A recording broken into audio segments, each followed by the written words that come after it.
David Selig was with us last week talking about this and a proposal he has to change our tax code to deal with this. That federal tax practitioner, David Selig, is back with us today from Newsmax, New York. So we see this story in the New York Times talking about a crackdown on money transfers. David, do you buy that? No, and I'll tell you why I don't buy it, because it is a total lie. What the good folks at the Gray Lady just did was they tore a page out of Joseph Goebbels' book, and they realized, don't tell a little lie, tell a whopper, the exact opposite of the truth. Now I want to tell you something. There are more remittances, transfers, and exchanges of hard currency from the United States to Mexico, Latin America, and Africa than there have ever been. So I would dispense this story like so much dross. So basically, you don't think they're going to have a crackdown on this at all, and that they're going to increase there is no money crackdown, transfer fees? That it's just a frivolous quite story. the opposite. Well, that most certainly is. It is a planted piece of propaganda. The fact of the matter is the administration has done everything it possibly could to reduce the fees of transferring money, remitting money out of the country. And they have put onerous restrictions on the various banks that facilitate these transfers.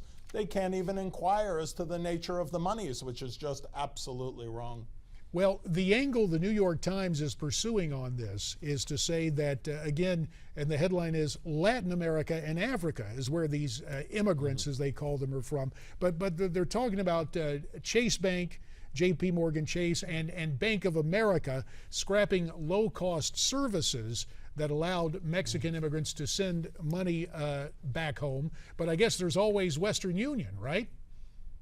Well, most certainly. It sounds like some of the big banks would prefer to be exclusively in the big folding money, you know, the dope or the prostitution cartels, rather than just the small-time hustle. And that may be so. But the wire transfers, the remittances, you know, a lot of the banks that facilitate these are just small subsidiaries of the larger banks. So I would not shed a tear for the banks that they're not making enough money from these people, or if they appear to be severing ties, I think it's just posturing. I don't believe it's true. Well, let's talk about this propaganda. So is this something that you think should happen, David? If this were true, would this be a good thing for our country? Let's just speculate. What I right think there. we need to do, right, what I think we need to do is regulate these transfers and remittances to make sure that we are receiving the monies that we are owed. In other words, if monies are being made in the United States, then we have a right to tax those monies. It is wholly inequitable that billions of dollars leaves our economy for perpetuity. We never get that money back, and we don't get to realize any of the benefits on those earnings. Now, I would remind you that these individuals who are remitting, transferring, sending, sneaking the money out of our economy are still utilizing all of our public resources. They're still using our police system. They're still using our courts. They're still using our hospitals. They're still using our schools. They should be paying their fair share, and by withholding some of these monies out of these remittances would be a very good start. Well, you know, earlier JD talked about Walgreens moving its base basically to Switzerland, right? I mean, isn't that kind of the same thing when these corporations are going to other countries to avoid paying heavy taxes? Is that not kind of the same thing? No, it is not. How so? No, most certainly it is not, because what you're talking about is a legal action of tax avoidance, and per contra, the other side of this equation is tax evasion. Deliberate, with an intent to avoid paying any taxes, to send these monies out of the country forever. Now, keep in mind the larger corporations that become that pack up their stakes and move overseas, they still are responsible for paying a lot of taxes in the United States, either directly or indirectly. When an individual engages in tax evasion, not avoidance, or a criminal enterprise and seeks to avoid taxation, nobody benefits from that. Quite the opposite. Those people are operating parasitically, whereas the large corporations are obeying the law. If you don't like the law, change the law, but they're not trying to skirt it. And of course, the changes you wanted to see in terms of the tax code to make sure that there was a tax on these transfers. Now, another tax case in which you represent a client has drawn some scrutiny. A cancer survivor on the verge of losing her home over a legal tax deduction. Can you walk us through the facts of this case? I certainly can. You know, charitable contributions fall under IRC Section 170, and there's such thing as a conservation easement trust. What that is that's been around since the 60s. We would like to preserve our American history so we don't just tear down beautiful monuments, things from the past, so people, generations to come, can see how things really were.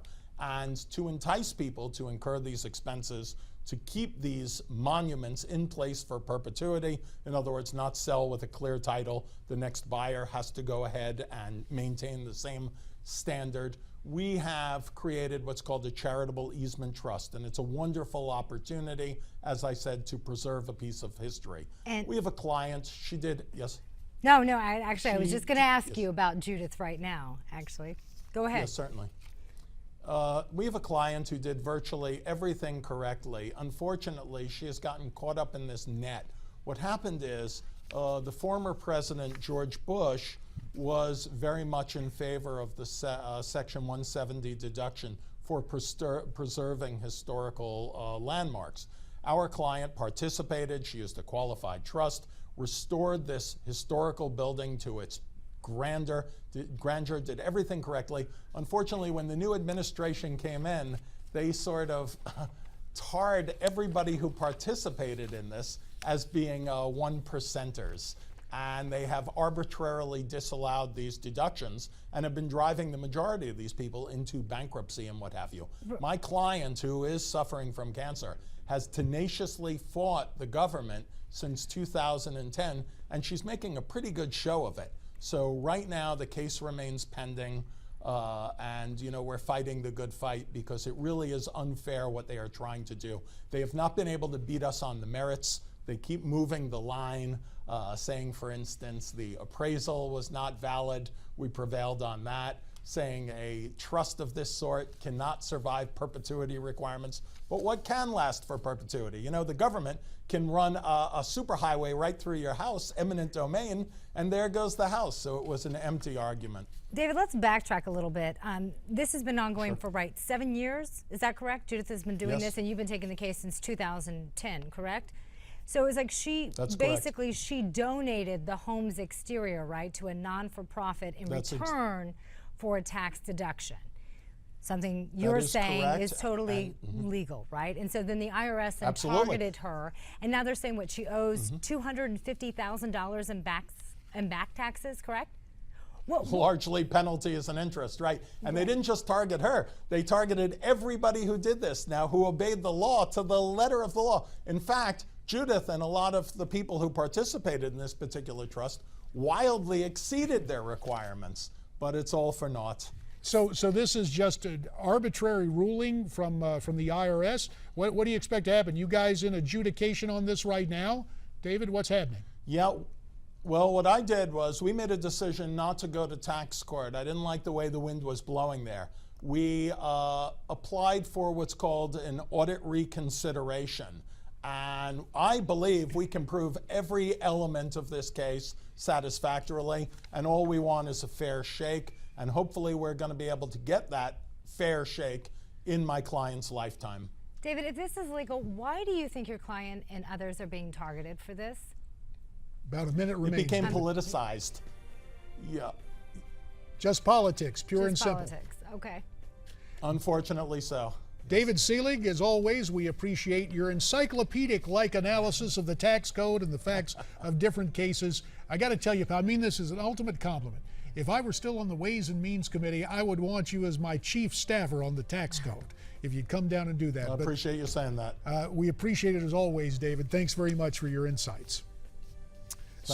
Interesting case there, especially for Judith Alcacy. And we'll see what happens. We'll have David back to talk about his client in that case, and also get his comments as we continue to watch the transfer of money out of the United States to countries by illegal immigrants. We'd like your take on both cases. Why don't you tweet us your comments at Newsmax TV, #America's Forum. There's also email and Facebook.